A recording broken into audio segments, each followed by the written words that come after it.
ফিরে এলাম বিরতির পর। এবার যেদিকে আমরা চোখ রাখবো, যান সন্ত্রাস অব্যাহত বিশালগড়ে। আবারও গাড়ির বলি, এই যান সন্ত্রাসের বলি একদম সেই দুর্ঘটনার ছবি আমরা সরাসরি দেখাচ্ছি, যে একটি গাড়ি এবং বাইসাইকেলের মুখোমুখি ধাক্কা হয়েছে। ধাক্কার ফলে কিন্তু একটা মারাত্মক দুর্ঘটনা ঘটেছে সোমবার সকালে বিশালগড় রঘুনাথপুর সড়কে। দ্রুতগামী গাড়ি ও বাইসাইকেলের সংঘর্ষে গুরুতরভাবে আহত হয়েছেন বাইসাইকেল আরোহী ভগবান দেবনাথ, বাড়ি উত্তর ব্রজপুর এলাকায়। পরবর্তী সময়ে অগ্নি নির্বাপক দপ্তরের কর্মীরা খবর পেয়ে আহত বাইসাইকেল আরোহী ভগবান দেবনাথকে উদ্ধার করে মহকুমা হাসপাতালে নিয়ে আসেন। মহকুমা হাসপাতালে কর্তব্যরত চিকিৎসক আহত ব্যক্তির অবস্থা আশঙ্কাজনক বলে আগরতলা জিবি হাসপাতালে রেফার করেছেন। ঘটনার স্থল থেকে দুর্ঘটনা হওয়া গাড়িটি পালিয়ে গিয়েছে।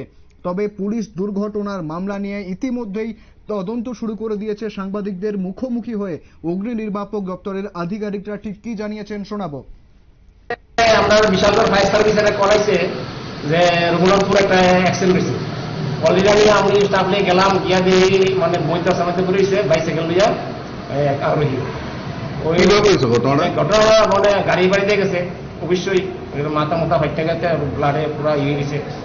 এরপরে আমরা এটা নিয়ে আমরা বিশালগড় হসপিটালে আইছি। নামটা পাওয়া গেছে? নামটা আমরা পাওয়া গেছে। অবস্থা কিরকম? Serious condition, very serious condition. অর্থাৎ শুনলেন আপনারা সেই দুর্ঘটনার কথা কি জানাচ্ছেন।